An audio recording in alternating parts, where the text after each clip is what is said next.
Bueno, digamos que queremos calcular este límite que tenemos aquí.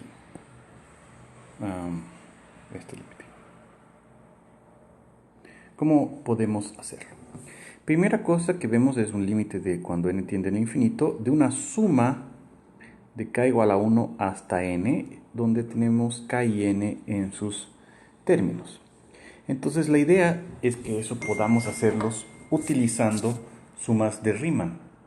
¿Cómo vamos a utilizar esas sumas de Riemann? Bueno, primero tenemos que ver qué son esas sumas de Riemann. Aquí tenemos entonces, si tenemos una función de a en b en los reales y llamamos y partimos ese intervalo en n partes exactamente iguales y dentro de cada una de esas partes escogemos un elemento en cada uno de los intervalos, ¿cierto? Tenemos un intervalo de a hasta b, lo partimos en n pedazos exactamente iguales, o sea, del mismo tamaño, y en cada uno de esos pedazos escogemos un elemento. Entonces llamamos de suma de Riemann esta suma que está aquí, ¿cierto? Que es prácticamente una aproximación de la integral de la función f de a hasta b. Por eso es que tenemos este resultado y este es el que va a nos servir a calcular el límite de esa suma, ¿cierto? Que está aquí, suma discreta, que va a ser transformada en una integral. Discreta porque vamos saltando de un punto para otro, de un punto para otro, en cuanto que la integral ella calcula el área de forma continua en toda una región. ¿Ok? Eso es lo que vamos a hacer. ¿Cómo se hace? Normalmente vamos a escoger a igual a 0, b igual a 1, el intervalo más común, ¿cierto? De 0 hasta 1. Porque después la f puede ser simplemente alterada para que las cosas funcionen exactamente en ese intervalo. Eso quiere decir que nuestra partición del conjunto de estos elementos que están aquí son cada x y es en la verdad y sobre n, ¿cierto? Y el xi podemos escogerlo como siendo i más 1 sobre n normalmente, o sea, el término que viene, el extremo que está aquí, el término x índice i más 1. ¿Cuál sería esa suma entonces si escribimos las cosas de esa forma? Sn entonces sería 1 sobre n de la suma desde i igual a 0 hasta n menos 1 de f de i más 1 sobre n. ¿Ya? Esa suma, si ustedes escogen hacer una modificación k igual a i más 1, o sea, cambio de variables, ¿qué pasa con esa suma? Se transforma en 1 sobre n de suma de f de k sobre n. ¿Pero de dónde a dónde? Cuando i vale 0, k vale 0 más 1, 1. O sea, desde k igual a 1 hasta... Y cuando i vale n menos 1, n menos 1 más 1, k valería n. Entonces es como si simplemente estamos haciendo un cambio de variable saltando un paso para frente. ¿Ok? Entonces en lugar de sumar de i igual a 0 hasta n menos 1, sumamos de k igual a 1 hasta n y tenemos esta suma aquí. Entonces, en realidad, nuestro teorema dice que el límite, cuando n tiende al infinito, de 1 sobre n de la sumatoria desde k igual a 1 hasta n de f de k sobre n es igual a la integral de 0 hasta 1 de f de x. ¿Cierto? ¿Cómo podemos entonces utilizar eso para resolver problemas de sumas infinitas de este tipo? ¿No? Ustedes ven aquí... el término es 2k sobre k cuadrado más n cuadrado, que vamos sumando desde k igual a 1 hasta n, justamente como queríamos aquí. Entonces, para escoger bien la función f, lo que tiene que pasar es que este número sea igual a 1 sobre n de f de k sobre n. Bueno, entonces multipliquemos por n en ambos lados. 2k sobre k cuadrado más n cuadrado. Tenemos 2k sobre k cuadrado más n cuadrado igual a 1 sobre n de f de k sobre n. En otras palabras, f de k sobre n va a ser igual a 2kn sobre k cuadrado más n cuadrado.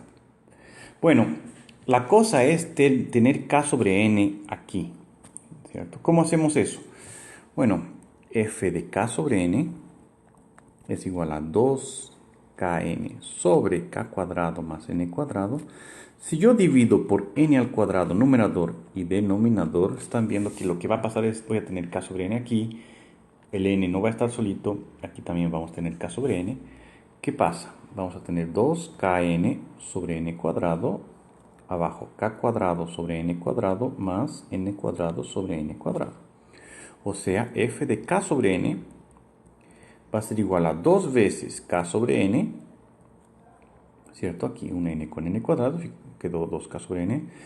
K cuadrado sobre n cuadrado puede ser escrito como k sobre n, así. O sea, la función que estamos buscando es 2x sobre x cuadrado más 1. O sea, Sn, que es el límite cuando n tiende al infinito de sumatoria de k igual a 1 hasta n de... ¿cuáles eran los valores? Aquí están, aquí, ¿no? 2k cuadrado más n cuadrado, 2k sobre k cuadrado más n cuadrado es igual al límite cuando n tiende al infinito. Si yo escojo esta función f de x, justamente f de k sobre n va a ser este valor, ¿no? Entonces 1 sobre n veces fk sobre n va a ser este valor que está aquí. Entonces tendremos límite de 1 sobre n de sumatoria de k igual a 1 hasta n de esto, ¿no? 2kn. De f de k sobre n. ¿Cierto? Porque justamente escogimos la función f de tal forma que estas dos cosas sean iguales. Acabamos de probar que si f de x es igual a esto, f de k sobre n sería esto, o sea, es pasando etapas para arriba, invirtiendo las etapas, nosotros tendremos este resultado final. Y el teorema sobre las sumas finitas nos dice que esto es igual a la integral de 0 hasta 1 de f de x. O sea, integral de 0 a 1 de 2x sobre x cuadrado más 1 de x. ¿Cómo podemos hacer ahora? Nosotros nos damos cuenta que si tenemos un valor aquí, lo que está aquí arriba es su derivada, ¿no? Entonces vamos a hacer ese cambio de variables. U va a ser igual a x cuadrado más 1, de tal forma que a la derivada de u es 2x de x, y entonces esto se puede ser reemplazado por du, el numerador, sobre u, denominador. Pero, ¿cuál sería el nuevo intervalo de integración? ¿No? Veamos que en el intervalo cuando x varía entre 0 y 1, esta función que lleva x en x cuadrado más 1 es una función billetora, tipo así más o menos, ¿no? De 0 hasta 1. Y justamente podemos entonces usar un cambio de variables que sería justamente este de aquí. Cuando x vale 0, u va a valer 1. Cuando x vale 1, u va a valer 2. O sea, vamos a integrar la misma función, solo que con un cambio de variables para que la función sea más o menos diferente. Entonces aquí es la integral de 1 hasta 2 de esa misma cosa. Ahora, bueno, la integral de 1 sobre u es logaritmo natural de 1 hasta 2, o sea, logaritmo natural de 2 menos logaritmo natural de 1, logaritmo natural de 1 es 0, y entonces el resultado final del problema es logaritmo natural de 2. ¿Sí? Esta suma es entonces logaritmo natural de 2.